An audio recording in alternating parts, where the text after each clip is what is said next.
시험 잘 보셨어요? 좀 어려웠죠. 이게 다른 학원에는 보니까 한 1등 하는 분이 30문제 정도 맞춘 것 같더라고요.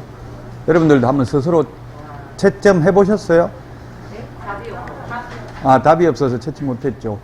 예, 최근에 개정된 걸 많이 반영했습니다. 작년 8월 21일부터 올해까지 개정된 거. 그래서 꼭 이게 오늘 문제가 어떻게 보면 가장 중요합니다. 지금 앞으로 드릴 문제보다 오히려 더 반드시 알아야 될 개정된 부분이니까 꼭 숙지를 해야만 되겠습니다.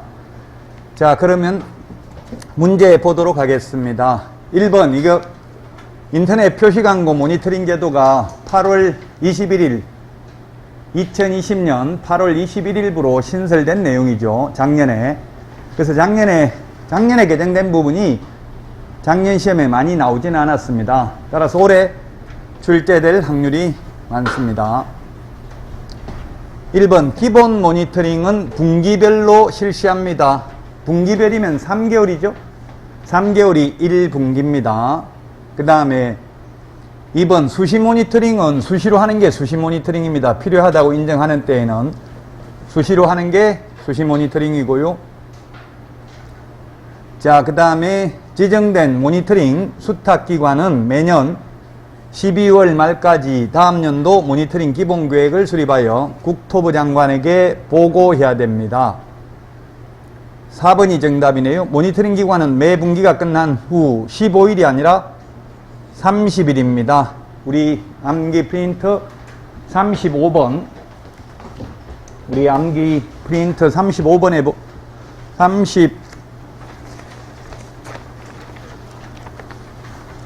35번에 12번에 보면 있죠. 35번에 12번. 30일입니다. 30일, 15일이 아니고. 따라서 4번이 틀렸습니다. 기본 모니터링은 30일. 수시 모니터링은 15일이죠. 수시 모니터링 15일은 암기 프린터 49번에 8번에 있습니다. 49번에 8번. 따라서 4번이 정답이고요.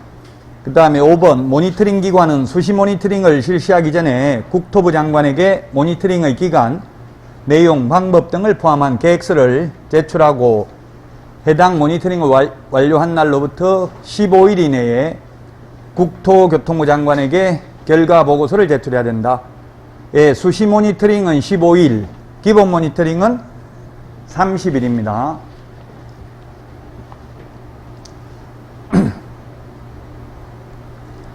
예, 자, 그래서 4번이 정답이 되겠습니다. 2번 보겠습니다. 2번 요거는 2021년 올해 5월 11일부로 개정됐죠. 우리 기본서에도 거의 반영이 안 돼 있고요. 아마 요약집에도 이게 개정된 내용이 반영이 안 돼 있죠. 5월 11일 날 개정이 됐기 때문에. 자, 서울특별시의 경우에는 1억 5천만 원 이하인 경우 나누기 3을 해서 5천만 원까지 최우선 면제 받을 수 있습니다. 그 다음에 2번, 세종특별자치시, 용인시, 화성시, 김포시가 신설됐죠. 5월 11일부로. 과밀억제권역이죠. 과밀억제권역인 경우는 1억 3천만 원 이하인 경우 나누기 3을 해서 100만 원 단위로 절상이 아니라 절하, 뒤에 끝다리를 잘라버리면 됩니다. 그러면 4,300이 나오고요. 그 다음에 수도권 정비계획법에 따른 과밀억제권역, 역시 과밀억제권역하고 세종시, 세용화, 세종, 용인, 화성, 김포가 똑같습니다. 1억 3천만 원 이하인 경우 4,300만 원까지 최우선 면제 받을 수 있습니다. 그 다음에 안산, 광주, 파주, 이천하고 평택시가 5월 11일부로 신설됐습니다. 보증금 7천만 원 이하인 경우 나누기 3을 해서 100만 원 단위로, 옛날에는 절상을 했는데 지금 절하, 뒤에 끝다리를 잘라버린다고요? 그러면은 2,400이 아니라 2,300입니다. 2,300. 그래서 틀렸습니다. 인천광역시는 인천의 경우에는 과밀억제권역에 해당되고요. 일반적으로 계양구나 부평구는 과밀억제권역이고 송도, 신도시나 금단지구나 청라지구 이런 데는 그냥 광역시입니다. 그리고 옹진군, 강화군은 기타 지역에 해당됩니다. 기타 지역은 2천만원 이하, 6천만원 이하인 경우 나누기 3을 해서 2천만원까지 최우선 면제받을 수 있죠. 뭐 이게 시험에 안 나올 수도 있지만 올해 5월 11일부로 개정된 내용입니다. 시행일 전 담보물권 취득자에게는 종전규정을 적용하죠. 만약에 5월 10일 건저당 설정 등기가 되어 있다면 그 후에 들어온 세입자는 최우선 면제 5천만원이 아니라 옛날 규정으로 3,700만 최우선 면제받을 수 있어요. 시행일 전 담보물권 취득자에게는 종전규정을 적용한다. 올해 바뀐 내용입니다. 정답은 4번이 되겠습니다. 이거는 기출문제입니다. 자, 기출문제인데 우리 표시광고 할 때 성명, 소연 등 암기 프린터 43번에 있죠? 43번 맨 밑에 43번의 맨 밑에 보면 성명, 소연 등이 있는데 성명, 사무소, 명칭, 사무소 소재지, 사무소 소재지입니다. 이 중개대상물 소재지가 아니라 사무소 소재지입니다. 그 다음에 연락처, 등록번호, 기출문제라고요. 요거는. 예, 그래서 성명, 소연 등을 광고할 때 해야 되고요. 또 만약에 인터넷 표시 광고할 때는 암기 프린터 25번에 있는데 예, 소면, 종가형, 종갓집 형님, 테스형이 아니라 종갓집 형님. 인터넷 표시 광고할 때 여기 소재지는 중개대상물 소재지입니다. 인터넷 표시 광고할 때는 중개대상물 소재지, 면적, 중개대상물의 종류, 가격, 거래 형태, 인터넷 표시 광고할 때 암기 프린트 25번 맨 밑에 있습니다. 그 다음에 건축물인 경우 인터넷 표시 광고할 때는 9가지를 추가로 더 해야 되죠. 총사방, 개개, 입주간. 9가지가 아니고 8가지네요. 총사방, 개개, 입주간. 총청수, 사용승인, 사용검사, 그 다음에 방향, 방의 개수, 욕실 개수, 입주 가능일, 주차 대수, 관리비, 암기 프린트 25번 맨 밑에 있습니다. 이러한 표시 광고를 위반하면 100만원 이하의 과태료입니다. 보조원 이름 적어도 100만원 이하의 과태료죠. 광고라는 말이 들어가는 게 벌칙이 모두 해당될 수 있죠. 누구든지 높은 가격으로 표시 광고를 유도하여 개업공개사의 업무를 방해하면 3년 이하의 징역이나 3천만원 이하의 벌금이고요. 개업공인중개사가 아닌 자가 광고를 하면 1년 이하의 징역이나 1,000만원 이하의 벌금이고 포상금 지급 대상이죠. 부당한 표시 광고, 허위매물, 미끼매물, 낚시매물, 가짜매물 올리면 500만원 이하의 과태료. 그 다음에 지금 여기 있는 이런 거 위반하면 전부 100만원 이하의 과태료. 보조원 이름 적어도 100만원 이하의 과태료. 올해 시험에 반드시 광고라는 말 들어가는 거 반드시 저는 출제될 것으로 봅니다. 꼭 정리해야 됩니다. 광고. 정부에서 정부 정책이 지금 허위매물, 미끼매물 이런 거 올리는 거 이게 부동산 거래 질서를 교란한다고 보고 있거든요. 그래서 부동산 거래 질서 교란 행위를 집중적으로 단속하려고 하니까 정부 정책에 부합하려면 시험에 반드시 낼 수밖에 없다는 이야기입니다. 자, 그래서 2번이 정답이 되겠습니다. 자, 다음은 4번 문제입니다. 행정제재 처분 효과의 승계인데요. 이게 조금 어렵습니다. 이건 다 내가 어려운 건 다른 분들도 어렵습니다. 요 문제는 해마다 시험에 나오지는 않습니다. 법제 40조 행정제재 처분 효과의 승계에 있는데 개업공개사가 폐업신고 후 다시 등록을 한 때는 폐업신고 전에 개업공개사의 지위를 승계한다. 자, 이게 왜 이렇게 되냐면 전가기록이 따라다닌다는 이야기인데 공무원들은 비위 사실이 있으면 재판에 계류 중이면 사표 내도 사표 수리가 안 됩니다. 사표 못 냅니다. 왜냐면 파면할 수도 있거든요. 파면하면 퇴직금 같은 건 다 못 받죠. 우리도 그럼 개업공개사가 위반 행위를 하면 폐업 신고를 하면 수리를 안 해야 되는데 공인중개사법에는 그런 말이 없다고요. 그럼 등록 취소되려고 하니까 등록 취소되면 3년 동안 중개업 못 하잖아요. 그 취소되기 전에 바로 폐업을 해버리는 거예요. 폐업하고 내일 다른 데 가서 등록을 하면 옛날에는 새 출발할 수 있었다고요. 그래서 그거는 불합리하다. 그래서 전과 기록을 이제 가지고 다니는 거예요. 그래서 만약 등록 취소에 해당되는 위반 행위를 하고 바로 폐업을 하고 다시 등록을 하면 폐업 신고 전의 개업공개사의 지위를 승계한다고요. 따라서 옛날 거 가지고 다시 등록하더라도 등록 취소를 할 수 있다는 이야기입니다. 그래서 개업공개사의 지위를 승계한다. 아예 공무원들은 비위 사실이 있으면 재판에 계류 중이나 하면은 폐업하고 사표 내고 싶어도 낼 수가 없다. 자, 그 다음에 폐업 신고 전의 개업공개사에 대하여 업무정지, 과태료 위반 행위를 사유로 행한 행정처분의 효과는 처분일입니다. 처분일. 이걸 시험에 폐업일로부터 X로 기출문제 출제됐어요. 폐업일이 아니라 처분일로부터 1년간 재등록한 개업공개사에게 승계된다. 그럼 왜 1년이냐 하면은 우리 법조문에 최근 1년간 뭐 2회 이상, 3회 이상 이런 거 하면은 가중처벌을 하잖아요. 그래서 1년간, 쉽게 말하면 1년간 정가 기록을 가지고 다닌다는 뜻입니다. 1년간 재등록한 개업공개사에게 승계됩니다. 그래서 이제 행정처분을 회피하기 위해서 휴업, 폐업, 사무소 이전해도 소용없습니다. 사무소 이전해도 최근 1년간 행정처분 서류를 송부해 주잖아요. 정가 기록을. 그래서 이제 이게 2006년 노무현 정부 때 생겼는데 그 취지를 뭐라고 했냐면 공정한 사회를 만들기 위해서 이제 잔머리 굴리는 거 허용하지 않겠다. 사무소 이전, 폐업, 휴업하는 방법으로 행정처분을 회피하려는 악덕, 기획, 부동산 업자의 난립을 방지하기 위해서 이런 규정을 신설했다라고 했습니다. 3번 재등록 개업공개사에 대하여 폐업 신고 전의 등록 취소 사유에 대한 등록 취소 처분을 할 수 있다. 다만 폐업 기간이 3년을 초과하면 등록 취소 안 당하려고 폐업을 했다고요? 근데 폐업 기간이 3년을 초과하면 이미 죗값을 치렀잖아요. 3년간 업무 어차피 못하는데.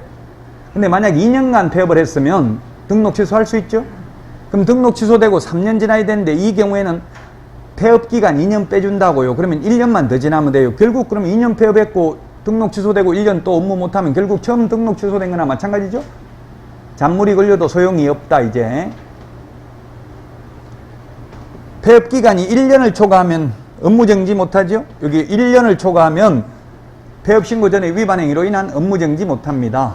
그럼 업무정지, 논리적으로 보면 이 1년은 6개월로 하는 게 타당하죠. 왜냐하면 업무정지는 최대 6개월이잖아요. 그럼 6개월로 하는 게 타당한데 법조문에 1년이라고 만들었기 때문에 그냥 1년이에요, 이거는.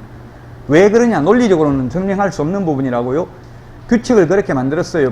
폐업은 3년만 넘어버리면 옛날 거 가지고 폐업 신고 전에 위반 행위로 등록 취소 안 하는데 업무정지는 최대 6개월임에도 불구하고 1년 넘게 폐업을 해야 폐업 신고 전에 위반 행위로 인한 업무정지 안 한다고요. 다시 등록을 하더라도. 재등록 개업공개사에 대해서 폐업 신고 전의 과태료에 대한 과태료 위반 행위에 대한 과태료 처분을 할 수 있다. 다만 폐업 기간을 1년을 초과한 경우 제외한다. 업무정지는 폐업 기간 1년 초과하면 옛날 거 가지고 업무정지 못한다고요. 업무 못하는 건 죗값을 치른 거예요. 6개월간 원래 업무 못하지 업무정지 최대. 근데 1년 동안 업무 못했으니까 다시 업무정지 할 필요는 없다. 근데 과태료는 죗값 치른 거 없잖아요. 돈 낸 거 없잖아요. 그래서 다시 과태료 할 수 있다고 1년 넘어도. 과태료에 해당되는 위반행위, 예를 들면 확인 설명하지 않거나 근거자료 제시 안 하면 500만 원 이하의 과태료죠. 과태료 부과하려고 의견 진술 부과하고 우리 과태료 부과하려면 미리 통지서 오잖아요. 그 교통법규 위반하면. 그러니까 그냥 폐업해버린 거예요. 과태료 받을까봐. 그러면 2년 있다 다시 등록해도 옛날 거 가지고 과태료 처분한다고요. 그런데 업무정지는 폐업기간 1년 넘으면 안 하고 등록 취소는 폐업기간 3년 넘으면 안 한다. 그리고 또 업무정지는 소위 제척기간이라는 게 있죠. 그 사유가 발생한 날로부터 3년 지나면 업무정지 안 한다. 46번 암기 프린트 6번에 업무정지만 제척기간이 있습니다. 폐업기간, 폐업을 안 해도 업무정지만 그 사유가 발생한 날로부터 3년 지나면 업무정지 못한다고요. 규칙을 그렇게 정한 거예요. 왜 업무정지만 그러냐? 자격정지는 왜 안 그렇고? 이렇게 물으면 논리적으로 설명 못해요. 규칙을 그냥 업무정지만 그런 식으로 정한 거예요. 법을 만든 사람이 아무 생각 없이 만들었을 수도 있어요. 어쨌든 우리는 암기해야 돼요. 업무정지만 그 사유가 발생한 날로부터 3년 지나면 옛날 거 가지고 업무정지 못하고요. 단 등록 취소는 폐업을 3년 넘게 하면 옛날 거 가지고 다시 등록하더라도 등록 취소 안 하고, 폐업 기간이 1년을 초과하면 폐업 신고 전에 위반 행위로 인한 업무정지 안 하죠? 헷갈리는 게 업무정지 제척기간 무조건 그 사유가 발생한 날로부터 3년 지나면 업무정지 못하고요. 폐업을 했다면 폐업기간 1년 초과하면 폐업신고 전의 위반 행위로 업무정지 못하는데 가태료는 그런 규정이 없다고요. 따라서 5번이 정답입니다.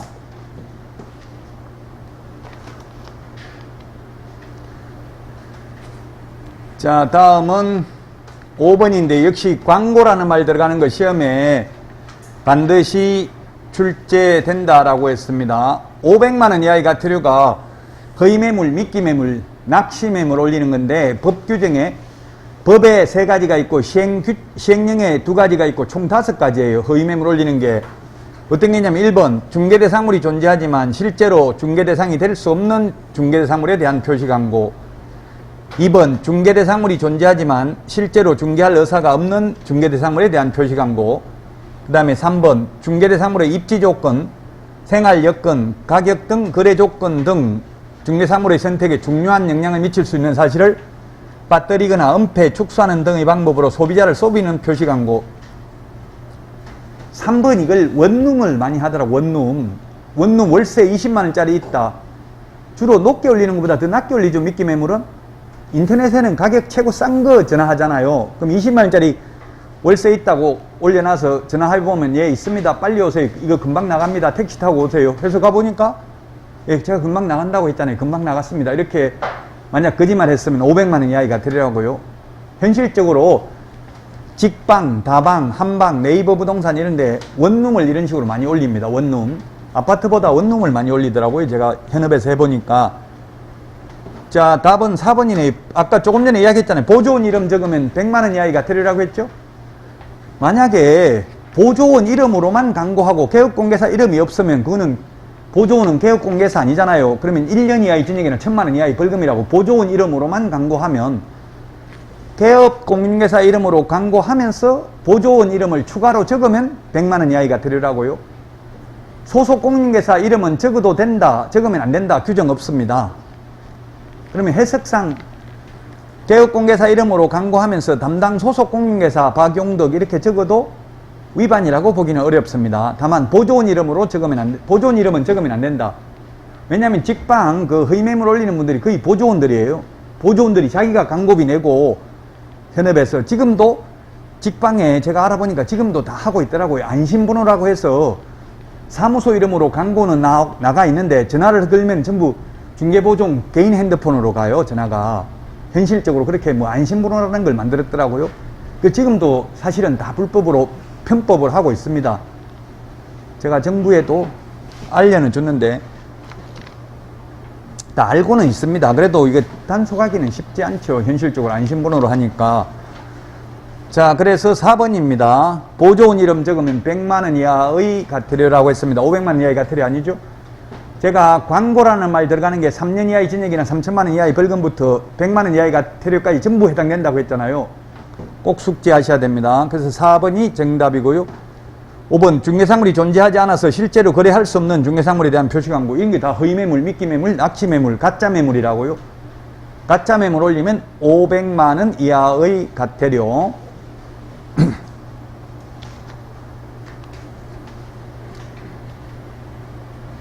자, 그 다음에 상가건물임대차 보호법, 요건 2020년 9월 29일 날 개정된 내용입니다.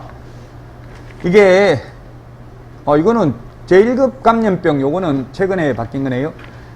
옛날에는 그냥 경제사정의 변동으로 이렇게 돼 있었는데 그 경제사정의 변동에 제1급 감염병, 즉 코로나도 명시를 했습니다. 이걸 처음에 입법할 때는 이렇게 정감 청구할 수 있다. 감액 청구하면 반드시 뭐 매출액이 몇 % 이상 감액된 경우 월세 얼마 이상 깎아줘야 된다 이렇게 만들려고 했었습니다. 처음에는. 근데 지금 그 뭐 임대인들이 또 반발을 해가지고 지금은 감액 청구할 수 있고 바뀐 이게 사실 들어갔지만은 의미는 없어요. 근데 다만 임차인들이 코로나로 영업이 안 됐을 때도 감액 청구할 수 있다 이런 인식을 할 수 있도록 명문화 시킨 것이고요.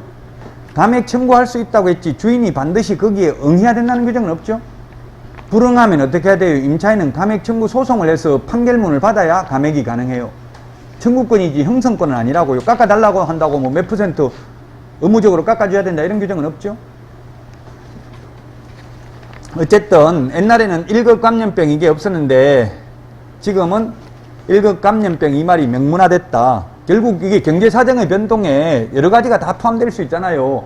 경제사정의 변동으로 차임 등이 상당하지 아니한 경우인데 1급 감염병이라는 말을 명문화시켰다. 그 세입자들이 이게 코로나로 장사 안 되는 경우도 감액 청구할 수 있다. 이런 인식을 가질 수 있도록 명문화한 데 불과합니다.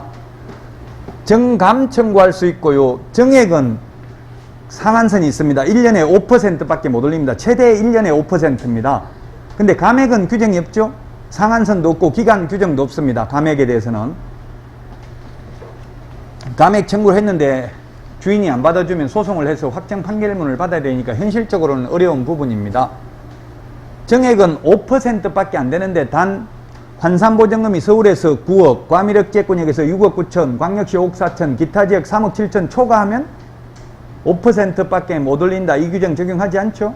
시세만큼 올릴 수 있다고요. 환산보증금이 서울에서 9억을 초과하면.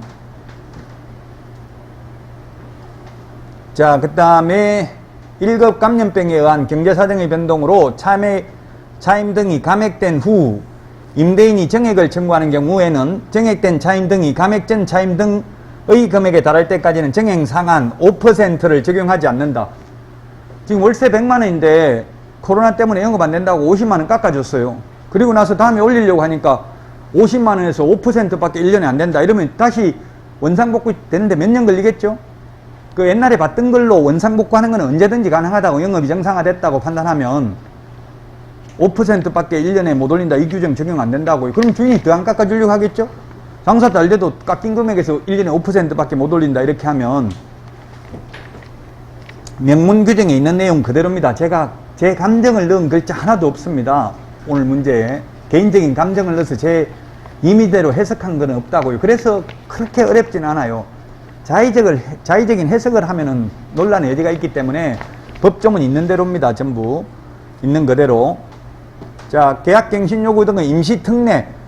특례라는 것은 뭡니까? 특별한 예외죠.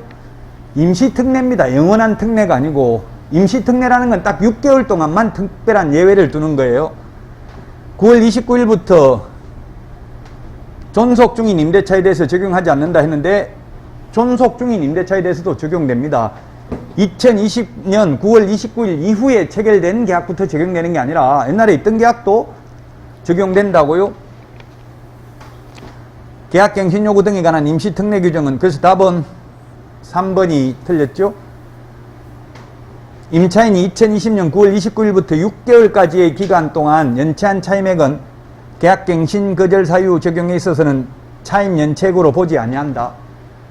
3개의 차임액을 연체하면 계약을 해지할 수 있고 계약갱신 요구를 거절할 수 있고 권리금 회수 기회를 보장해주지 아니할 수 있죠.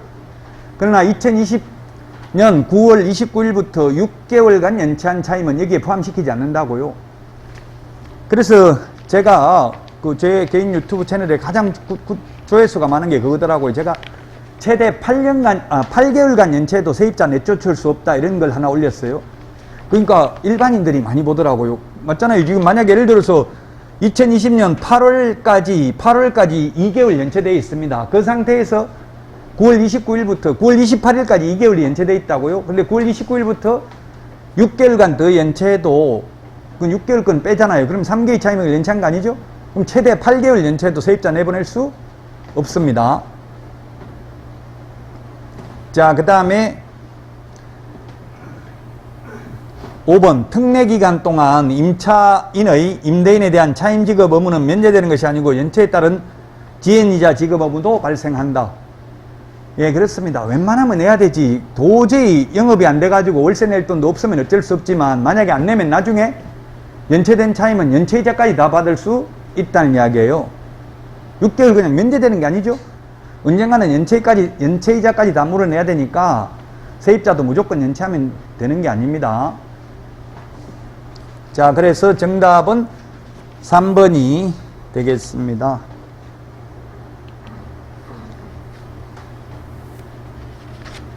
요거는 기출문제입니다. 기출문제.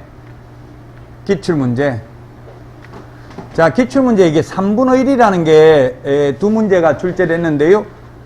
주택의 면적이 3분의 1이라는 것은 주택이 아니라는 이야기죠. 그냥 상가라고 생각하고 계산해야 돼요. 주택의 면적이 2분의 1 이상이어야 주택이잖아요. 그 2분의 1 미만은 주택이 아니라고요. 주택이 아니면 매매든 임대차든 모두 0.9%죠. 그 중개보수가 개편안을 정부에서 마련해서 발표했는데요. 일요일 날. 그래서 뭐 10월 달부터 시행할 예정이다. 그리고 그 당근 정책으로 개업공개사들이 반발하기 때문에 보정 설정 금액을 2배로 올릴 것이다. 이렇게 뉴스에는 나왔어요. 근데 아마 10월 달에 시행하기가 쉽지는 않을 것 같아요. 말은 했는데. 이 시행규칙을 개정해야 되는데 시행규칙을 개정하려면 최소한 40일 이상 입법 예고를 해야 되거든요.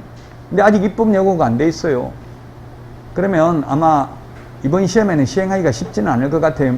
이때까지는 조례로 돼 있었잖아요. 주택은. 근데 조례를 시행규칙으로 바꾸려고 하더라고. 시행규칙으로 바꾸면 우리 시험 범위에 들어갑니다. 왜 그래요? 조례로 하려고 하니까 조례로 해버리면 지자체별로 예를 들면 야당의 지자체 의원들이 많은 데는 지방의회 의원들이 많으면 정부 정책에 역행해서 오히려 개정을 안 할 수도 있겠죠. 조례를. 그럼 시행이 일률적으로 안 되기 때문에 이게 시도 조례로 정하잖아요. 주택은. 근데 시행규칙으로 일률적으로 만들어버리면 조례는 무효입니다. 상위 규범에 위반된 하위 규범은 무효거든요. 헌법에 위반된 법률은 무효입니다. 그럼 시행규칙에 위반된 조례는 무효라고요. 그래서 이건 10월 달에 개정 예정인데 끝까지 여러분들은 학원 다니면 정보는 받을 수 있고요. 작년의 기준을 보니까 최근에 10월 달에 바뀐 거는 10월 시험에 잘 안 나오더라고요. 물론 어떤 분들은 출제 이미 벌써 다 되어 있는 거 아니냐 이렇게 질문하신 분도 계시는데 뭐 제가 아는 교수님들 출제위원 들어가는 분들 보면 보통 2주 정도 합숙해 열흘에서 2주 정도 합숙을 해요. 그럼 시험지가 최종적으로 확정되는 거는 거의 일주일 전에 확정이 돼요. 미리 지금 다 문제 만들어 놓은 건 아니고요. 그래서 과거 시험을 보면 10월 30일 그날 시행되는 것도 시험에 나온 적이 있어요. 심지어 공포는 됐지만 시행이 시험 이후에 되는 것도 출제된 적이 있었어요. 옛날에 공법에서. 논란이 예전에 있었지만 이 신청은 안 받아주더라고요. 그 시험지를 받아보면 뭐라고 돼 있냐면 시험 시행일 현재 시행되는 대한민국 법령을 기준으로 답하시오 이렇게 돼 있거든요. 그 지금 바뀔 예정인 게 많이 있습니다. 그래서 끝까지 여러분들은 수업을 들으셔야 되겠습니다. 자, 3분의 1이고요. 개업공개사 갑이 B씨에 소재하는 을 소유 건축물을 을과 병에 대해서 매매계약과 동시에 을을 임차인으로 하는 임대차 계약을 중개하였다. 동일한 중개대상물에 대하여 동일 당사자 간에 매매를 포함한 둘 이상의 거래가 동일한 기회에 이루어지는 경우에 매매에 대한 거래 금액만을 적용하죠. 동일 3번 들어가야 돼요. 집 팔고 그 자리에 세입자로 눌러 사는 경우에는 매매에 대한 중개보수만을 적용한다고요. 자, 중개보수 각각 받을 수 갑은 을과 병으로부터 각각 받을 수 있다. 우리나라는 중개보수를 쌍방으로부터 각각 받습니다. 미국 같은 데서는 매도인한테만 받더라고요. 근데 우리나라는 쌍방 각각 받습니다. 그 제가 봐도 이게 조금 문제가 있는 것 같아요. 매수인은 돈 있는 돈 없는 돈 영끌 매수잖아요. 뭐 10억이면 있는 돈 없는 돈 다 끌어모아가지고 샀는데 나중에 중개보수 900만 원 달라 이러면 좀 부담을 느낄 수도 있어요. 그럼 매도인은 남는 돈 가지고 보수 주면 되니까. 그래서 선진국은 다 매도인이 내고 있습니다. 매수인은 안 내고요. 근데 우리나라는 쌍방각각입니다. 쌍방각각. 자, 그 다음에 미연은 B씨가 속한 조례에 의한 B씨가 아니고 뭡니까? 그러면 A씨입니까? B씨입니까? A씨가 아니라 국토교통부령입니다. 왜? 주택이 아니잖아요. 주택이라면 A씨죠? 이걸 문제를 더 어렵게 내려면 A씨가 속한 이렇게 하면 더 속을 가능성이 많겠네요. 주택의 면적이 3분의 1이니까 주택이 아니라고요. 이게 기출문제인데 다음에 이거 좀 더 어렵게 내볼까요? 이거 A씨 이렇게 해가지고 몇 개인가 이러면 A씨 아니라고요? 주택이 아니잖아요. 지금 3분의 1만 주택이니까 주택이 아닌 거는 국토교통부령에서 정하고 있다고. 매매든 임대차든 무조건 0.9라고요. 기출문제입니다. 이거 니은 틀렸고요. 자, 그 다음에 D것은 동일 3번 들어가면 매매에 대한 거래 금액만을 적용하죠. 집 팔고 그 자리에 세입자로 눌러 사는 경우에는 매매에 대한 거래 금액만을 적용합니다. D것은 맞고요. 그 다음에 리얼 주택에 대한 게 아니라 3분의 1이 주택이니까 주택이 아니라고요. 2분의 1 이상이 주택이어야 주택에 대한 보수를 적용합니다. 우리 공인중개사법도 지금 31에 최근 2년간 시험 문제 굉장히 어려웠어요. 사실은 지금은 쉽죠. 왜? 기출문제 나왔기 때문에 계속 풀어봐서. 근데 사실은 최근 2년간 어려웠어요. 올해도 지금 응시인원이 40만 명이 넘기 때문에 어렵게 나올 가능성을 배제할 수 없어요. 물론 기본적인 게 그렇다고 지금부터 무조건 어려운 것만 할 필요는 없죠. 일단 기본이 돼 있어야 됩니다. 기본적인 거 하고, 공인중개사법은 어렵다 하더라도 특별히 이해 안 되거나 도저히 이해 안 되는 건 없어요. 공인중개사법은. 공인중개사법만큼은 조금 어려운 것도 풀어봐야 80점 이상 받는다고요. 어떤 분이 공인중개사법 다 쉽고 효자 과목이라던데 나는 뭐 최고 어렵고 짜증나 죽겠다 이런 분도 계시더라고요. 조금 더 참아야 돼. 이런 짜증나고 고통스러움을 참아야 나중에 가슴 벅찬 희열을 느끼는 거지. 지금부터 점수 잘 나오면, 그래서 일부러 충격받으라고 오늘 사실 좀 어렵게 냈어요. 이거는 기출문제예요. 이거는 기출문제지만 조금 어렵죠. 오늘 어렵고 충격받고 이제 남은 2달 동안 열심히 하면 실제 시험 보는 날은 최고 쉬워져요. 그동안 연습은 조금 어렵게 해야 된다고요. 그냥 너무 스트레스 받지 말고 어렵게 내면 어려운 대로 풀고 쉬우면 쉬운 대로 풀어야지. 왜 이렇게 어렵냐 욕하고 짜증내고 이래봐야 나만 스트레스 받아요. 피할 수 없으면 즐겨야 돼요. 답은 2번입니다. 2번이 정답이고요.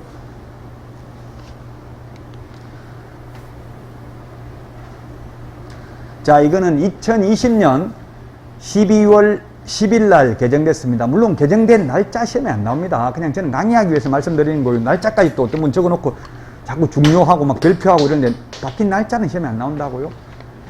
자, 6개월 전부터 이게 1개월 전이 2개월 전으로 바뀌었다고요. 바뀐 이유가 뭐냐 하면 한 달 만에 집을 구해야 되잖아요. 1개월 전이면 옛날에. 그 세입자들이 한 달 만에 집 구하기가 좀 어렵다는 이야기예요. 그래서 2달 정도 여유는 줘야 돼요. 주인이 2달 전까지 아무 말 안 하면 자동 연장이라고 묵시적 갱신, 법정 갱신. 6개월 전부터 2개월 전까지니까 4개월 동안이죠. 4개월 동안 아무 말 없으면 4개월 동안 말해야 되지. 1년 전에 세입자 보고 나가라고 한 건 소용없죠. 6개월 전부터 2개월 전까지 묵시적 갱신되고, 또 갱신 요구도 마찬가지입니다. 임차인이 갱신 요구하는 것도 6개월 전부터 2개월 전까지 갱신 요구를 해야 됩니다. 아무 말 없으면 묵시적 갱신이 됩니다. 자, 그러면 제가 아는 제 친구는 그냥 요즘은 2+2 해가지고 4년 동안은 어차피 살 수 있다고 생각하고 4년 끝나기 한 달 전까지 아무 말 안 하고 있다가 4년 끝나기 한 달 전에 세입자 보고 나가라고 이렇게 했습니다. 그러면 정당한 사유가 없는 한 세입자는 몇 년 더 살 수 있어요? 2년 더 살 수 있다. 즉시 나가야 된다. 한 달 후에 나가야 된다. 4년 더 살 수 있다. 답은? 4년 더 살 수 있어요. 묵시적 갱신돼서 2년 더 살 수 있잖아요. 자동 연장돼서. 묵시적 연장돼가지고 끝나기 2개월 전까지 계약 갱신 요구는 1회에 하나에 행사할 수 있다고 한 번은 제가 정당한 사유 없이라고 했거든요. 정당한 사유가 없으면 또 연장해줘야 되잖아요. 물론 본인이 직접 산다고 나가라고는 할 수 있지만 원칙적으로 정당한 사유 없으면 4년 더 살 수 있는 거예요. 그래서 주인 입장에서는 반드시 세입자한테 어떻게 할 건지 2달 전까지 물어봐야 되겠죠. 6개월 전부터 2달 전까지 5% 올려주고 살 거냐, 아니면 안 살 거면 나가라, 이렇게 미리 내용증명이나 문자, 내용증명보다 문자, 카카오톡 그냥 이런 게 가볍게 보내면 돼요. 그러면 아무 말 없으면 2달 전까지 아무 말 없으면 그거는 이제 나가야 되는 거예요. 근데 주인도 아무 말 없으면 세입자는 굳이 말할 필요 없죠. 주인이 말 안 하는데 세입자가 뭐 다시 계약서 씁시다 이런 말 할 필요 없어요. 세입자는 아무 말 안 하고 가만히 있는 게 더 유리해요. 그럼 또 4년 더 살 수 있으니까 2달 전까지 아무 말 없으면. 자, 이게 틀렸습니다. 1개월에서 2020년 12월 10일부로 2개월 전까지로 바뀌었죠. 근데 상가는 그대로 1개월 전까지죠. 상가는 아직도 6개월 전부터 1개월 전이고, 주택은 6개월 전부터 2개월 전으로 바뀌었다고요. 그래서 1번이 정답이 되겠고요. 2번, 2기의 차임액에 해당하는 금액에 이르도록 차임을 연체한 사실이 있는 경우 계약갱신 요구를 거절할 수 있다. 직계, 존속이나 비속, 2기라는 말이 우리 암기 프린터 30번에 보면은 4번이 있습니다. 2기가 4번, 2기가 4번, 3기가 몇 번에 있나요? 30번 맞아요, 맨 밑에. 2기 4번, 3기 3번 있죠? 2기, 3기 구분해야 됩니다. 여기 2기고요. 그 다음에 직계, 존속, 비속, 배우자는 포함이 안 되죠? 반계, 혈족 포함 안 됩니다. 직계, 존속이면 아버지, 할아버지, 정조 할아버지, 직계, 비속은 자식, 손자, 증손자, 고손자가 비속이죠? 밑으로 내려가는 게 비속, 위로 올라가는 게 존속. 배우자는 아닙니다. 직계, 존비속입니다. 배우자, 부부는 보통 경제공동체 같이 사는 게 원칙이잖아요. 배우자 살겠다고 나가라 소리는 못한다고요. 상가의 경우는 주인이 직접 장사한다고 나가라 소리 못하죠. 상가는. 근데 주택은 주인이 직접 살겠다고 나가라고 할 수 있다. 자, 그 다음에 계약갱신요구권은 1회에 하나여 행사할 수 있습니다. 상가의 경우에는 최초 임대차 기간을 포함한 전체 임대차 기간이 10년을 초과하지 않는 범위 내에서 계약갱신 요구할 수 있죠. 주택은 1회에 하나여 행사할 수 있습니다. 예, 갱신되는 경우 존속기간은 1년입니다. 존속기간은 1년입니다. 상가의 경우에는 상가는 만약에 4년 처음에 계약을 했다가 갱신 요구에 의해서 갱신되면 4년 연장됩니다. 물론 상가도 묵시적 갱신되면은 1년이죠, 존속기간. 근데 갱신 요구는 전 임대차와 동일한 조건입니다. 그래서 4년 연장된다고요, 갱신 요구에서. 그러면 상가는 처음부터 6년 계약 체결 했다면 갱신 요구 불가능입니다. 합하면 12년이니까. 10년을 초과하지 않는 범위 내에서만 가능한 거죠. 물론 처음에 6년 계약 체결해도 6년 동안 아무 말 없으면 자동 연장되니까 자동 연장되면 또 6년 연장되는 게 아니라 1년 연장된다고요. 묵시적 갱신은 주택은 2년, 상가는 1년이라고요. 자, 그 다음에 5번 임대인이 3의 사유로 갱신을 거절하였음에도 불구하고 갱신 요구가 거절되지 아니하였더라면 갱신됐을 기간이 만료되기 전에 정당한 사유 없이 제3자에게 목적주택을 임대한 경우 임대인은 계약 갱신 거절로 인하여 임차인 입은 손해를 배상해야 된다. 그 손해배상은 세 가지 중에서 큰 금액입니까? 적은 금액입니까?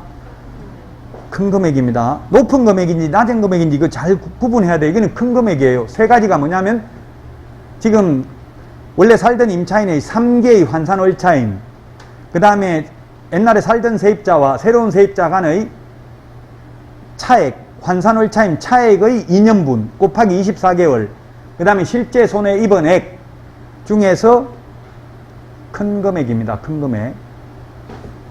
제가 9월 모의고사를 제가 출제했는데 이 문제 9월 모의고사에 내놨어요. 한 문제 미리 가르쳐 줬습니다. 답은 1번입니다. 9월 모의고사도 제가 어렵게 출제했어요. 요거 하나만 지금 같은 거 출제했습니다.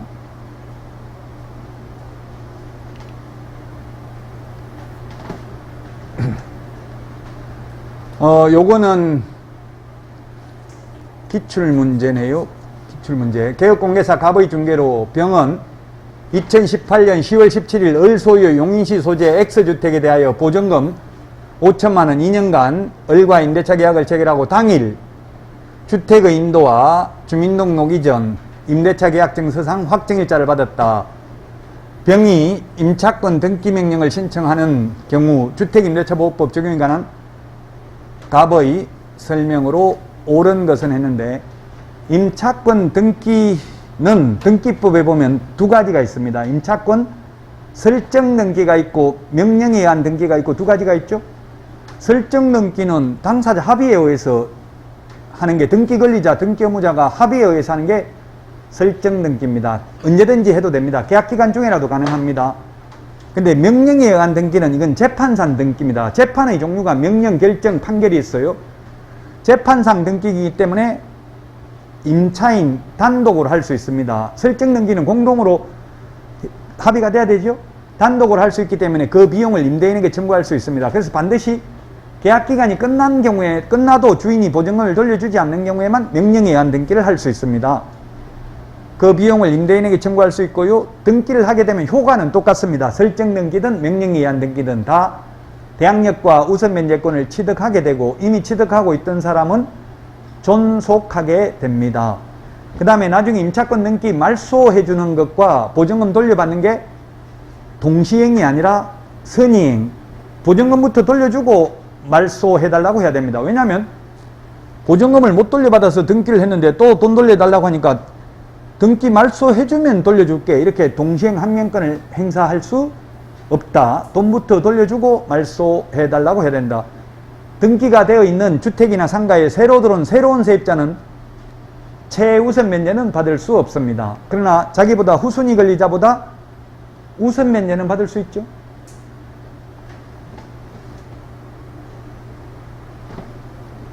(1번) 병은 임차권 등기 명령 신청서에 신청의 취지와 이유를 적어야 하지만 임차권 등기 원인이 된 사실을 소명할 필요는 없다.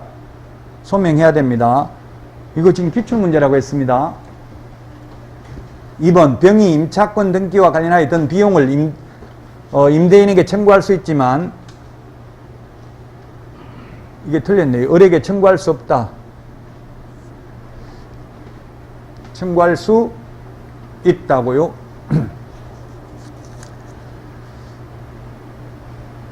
자, 그 다음에 이것도 틀렸고 소명할 필요가 없다 해서, 그 다음에 3번 우선면제권 유지하지 못한다 했는데, 등기하면 대항력과 우선면제권을 취득하게 되고 이미 취득한 사람은 존속하게 됩니다. 자, 그 다음에 대항력을 상실한다 했는데 등기해놓고 이사가도 대항력 유지되죠.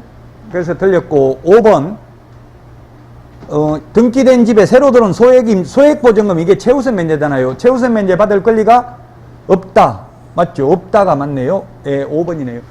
최우선 면제는 못 받고 자기보다 후순위 권리보다 우선 면제는 받는다고요. 등기된 집에 새로 들어온 새로운 세입자도.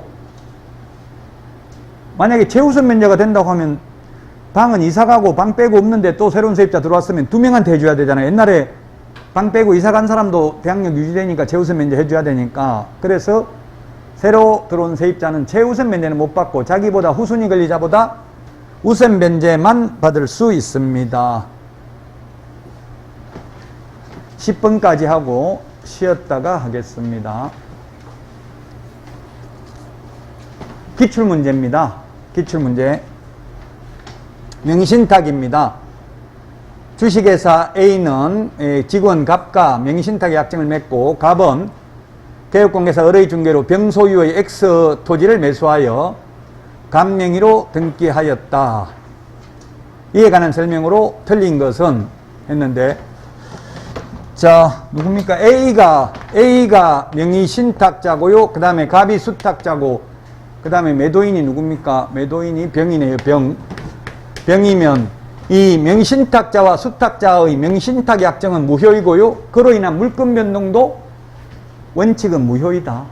이게 그런데 다만 이게 계약 명의신탁이잖아요. 이런 것처럼 다만 계약 한쪽 당사자가 수탁자가 되고 상대방 당사자는 명의신탁 약정이 있다는 사실을 알지 못하는 경우에는 그러하지 아니하다. 즉 병이 선의인 경우에만 유효합니다. 계약 체결 당시 선의이면 됩니다. 등기를 이전할 때 비로소 명의신탁 약정을 알았다 하더라도 갑이 유효하게 소유권을 취득합니다. 물론 제3자 정이 있다면 제3자 정은 선악을 불문하고 유효하게 소유권을 취득하죠. 다만 제3자가 수탁자의 배임행위에 적극 가담하면 무효가 됩니다. 횡령죄는 모든 수탁자, 이제 임의로 처분해도 횡령죄 성립하지 않죠. 양자간 명의신탁, 등기 명의신탁, 계약 명의신탁, 세 가지 명의신탁 유형이 있는데 모두 횡령죄에 해당되지 않습니다. 자, 그래서 설명으로 틀린 것은 했는데, 틀린 거 A와 갑 사이의 명의신탁 약정은 병의 선의 악의를 묻지 아니하고 무효이다. 예, 명의신탁은 무효입니다. 다만 배우자, 종교단체, 종중, 문중인 경우는 조세포탈, 강제집행, 멘탈, 법령상 제한의 회피를 목적으로 하지 않는 경우는 유효하죠. 지금 직원이잖아요. 직원이니까 무조건 무효죠. 현실적으로 이런 것, 제가 롯데백화점, 저 위아래에 롯데백화점 짓는 거 보니까 여러 필지를 사놓아야 되잖아요. 롯데백화점, 백화점 짓는다고 팔아라고 하면 매도인들이 팔겠어요? 안 팔겠어요? 돈 많이 받으려고 무조건 안 판다 이렇게 하겠죠, 일단. 그러니까 그냥 기금 명의로 사더라고요. 다 사가지고 다시 이제 롯데백화점 앞으로 명의를 이전하더라고. 안 그러면 취득하기가 쉽지 않으니까. 이런 걸 현실적으로는 많이 하는 것 같아요. 자, 1번은 맞고요. 병이 갑에게 소유권 이전 등기를 할 때 비로소 등기를 할 때 비로소 명의신탁을 알았다 하더라도 이거는 병이 아니라 갑이 소유권을 취득합니다. 수탁자가. 계약 체결 당시에 알았어야만 무효입니다. 계약 체결할 때는 모르고 등기할 때 비로소 알았다 하더라도 수탁자가 유효하게 소유권을 취득한다고요. 이건 계약 명의신탁입니다. 소위. 3번 A는 X 토지의 소유권을 이전 등기를 갑에게 청구할 수 없다. 예.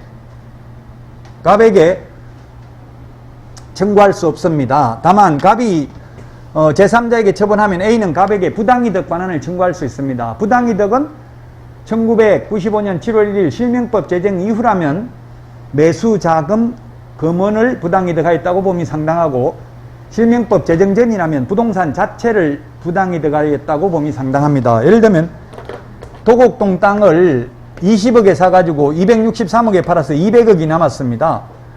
그러면 20억을 대줬는데 실명법 제정 전이라면 200억에 팔았으면 200억 다 돌려달라 할 수 있고요. 실명법 제정 이후라면 대준 돈만 돌려달라 할 수 있다고요. 부당이득으로. 예, 그래서